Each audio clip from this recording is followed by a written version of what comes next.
But anyways, yeah, so let's go ahead and hop into the park because a lot of changes have been made. Now, right off the bat, you might already be able to notice this front plaza area is already completely redone.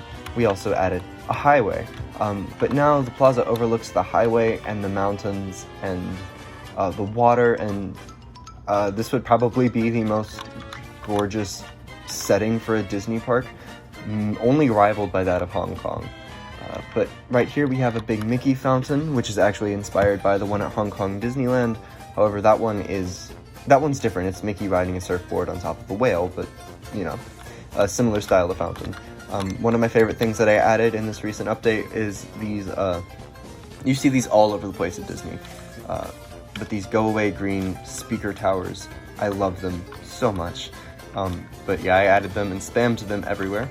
The ticket booths have been fixed for the most part. They've been moved around and have had queues added and finalized in their placement. Going forward, other than a few little itty-bitty bits, the main entrance plaza, for the most part, is completely the same. Now let's go ahead and walk into the park itself. Now, first thing you might notice is way over there in the distance you can see a peak. We'll get to that in just a minute.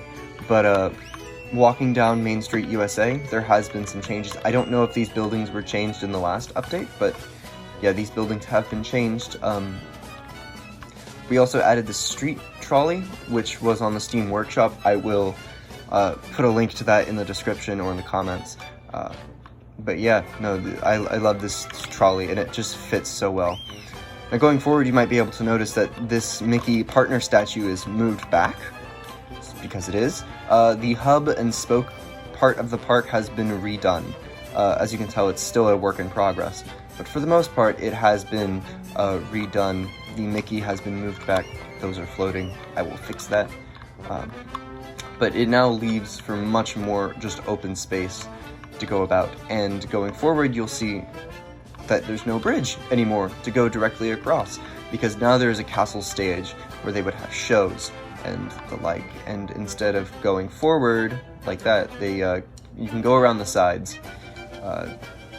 Only one side path is actually finished. Here, let me show you. So yes, only one of the side paths is finished, and it goes into the castle gardens with, you know, some other little bits. There's also a connecting road to Fantasyland. But coming forward, you can see, get a nice little lookout over Main Street and the plaza. So going into the castle, it has been completely redone. The Sleeping Beauty experience has been moved over here. There's also a meet and greet. Right now it's Aurora from Sleeping Beauty, but it could be, you know, it could be anyone. It could be Mickey or Anna Elsa. There's also this restaurant up here, which would be like the ultimate fine dining experience at Hessra Disney, as well as some service doors and stuff. Going outside, the Aurora Carousel has gotten its sign, and this path leading to Colorado Country has been redone with a meet and greet house, as well as just in general it has been made nicer going into there, but we will head that way in a little bit. The Enchanted Maze has been fixed. It has been raised up and a sign has been added. This quick service restaurant has been added. I might take it out because it is kind of ugly and simple, but we'll see. Over here is something I am not sure if we're going to keep yet, because it just, I don't know, it's weird. This is Mushu's coaster, based off of Mushu from Mulan. It would take the place of, like, you know, your Barnstormer or Gadgets Go coaster, but it does have a large amount of rock work, which I feel like this park would be extra with their kiddie coaster and add a bunch of rock work to it. But it is a fairly short ride, but, you know, it's less of the ride itself and more the theming of the area around it that would kind of clash. But I haven't decided what I'm going to do yet, so we'll see. Continuing on this way.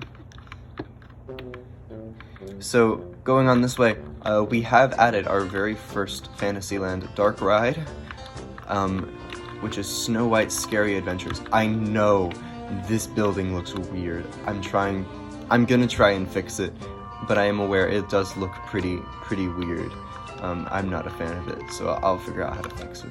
But yeah, no, Snow White and the Seven Dwarves with the sign in French, because it's the only one I could find.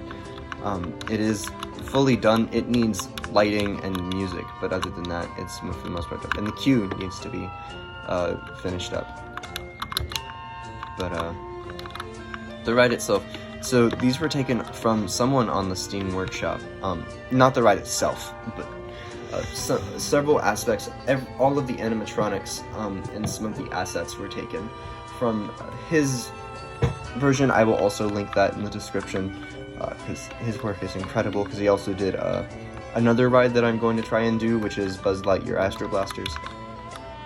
But yeah, no, going into the ride, you can see it's it's pretty similar to the normal Snow White. It's just been compacted heavily to fit a smaller footprint, because this park is pretty small.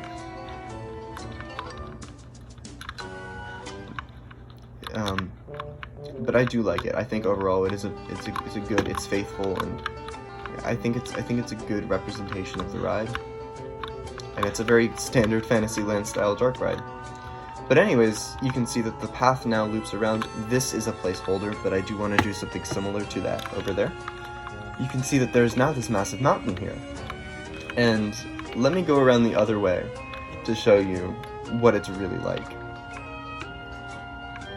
Heading this way, we can go up the path that we talked about earlier.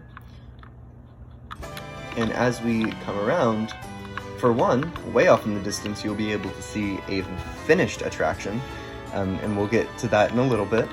Like I said, a lot has changed. But coming around here, you can see down there, we have a new version of Big Grizzly Mountain, as well as a brand new, well, Big Grizzly Mountain. The positioning of everything in the town has also changed, including there's now a little gold rush thing here where you can, pan for gold and stuff, although it's floating and I need to fix that. Because it's a blueprint. It's one of my own blueprints, but it's still a blueprint. We still have, the same buildings out here, but if we go around this way, the upper decks have been turned into a proper walkthrough attraction, as well as tables and quick service, as well as a store over there, have been added to the Fort Wilderness mini area. But coming forward, you'll see Grizzly Creek. Grizzly Peak is that way, but if you go coming this way, you can look across to Cape Harbor and Critter Country with Splash Mountain, and there are some buildings over here, including the Blacksmith, Eureka Mining Co., and what is going to be a quick service restaurant with some seating. Coming around this way too, you can also see we have the Grizzly Creek Jail with some of the geysers, of course the mountain with the big waterfall, as well as a mercantile shop, and then this, I don't know what I'm going to do with this building yet. It is taking off the workshop, so I'll probably delete it and replace it with my own, but yeah. I'm thinking about maybe having a train station here, either a train station or maybe a rapids ride in the future, or it could just be the entrance to a future expansion area, because I did leave plots for expansion. Looking over here, we can now see Big Grizzly Mountain. Wow, this ride has changed significantly. It's a lot more realistic, I think, and I'm in love with the way this ride turned out. It really encapsulates what I wanted in this area.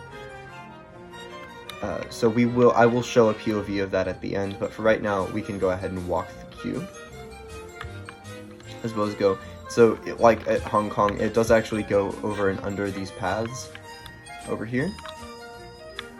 But walking the queue,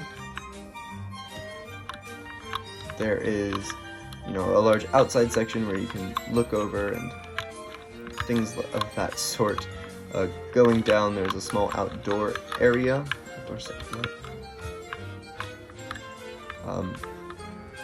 But yeah, a simple station.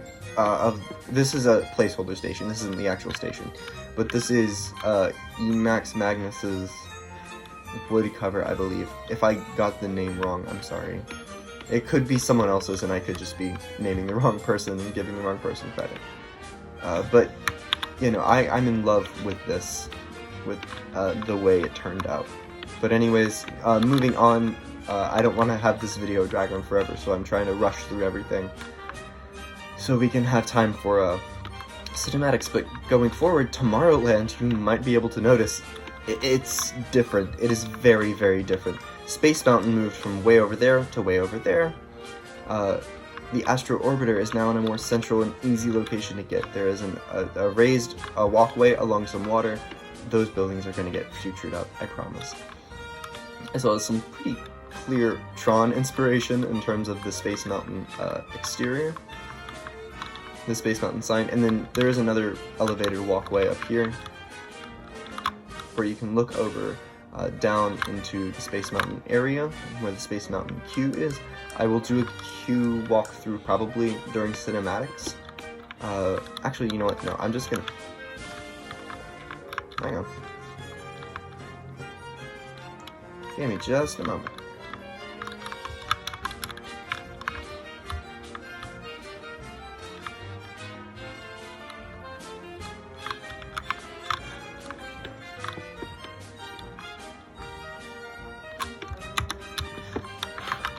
Okay, sorry about that. But the queue itself is pretty... It's definitely the most atmospheric queue that I've made so far. It's pretty great, and I'm happy about it.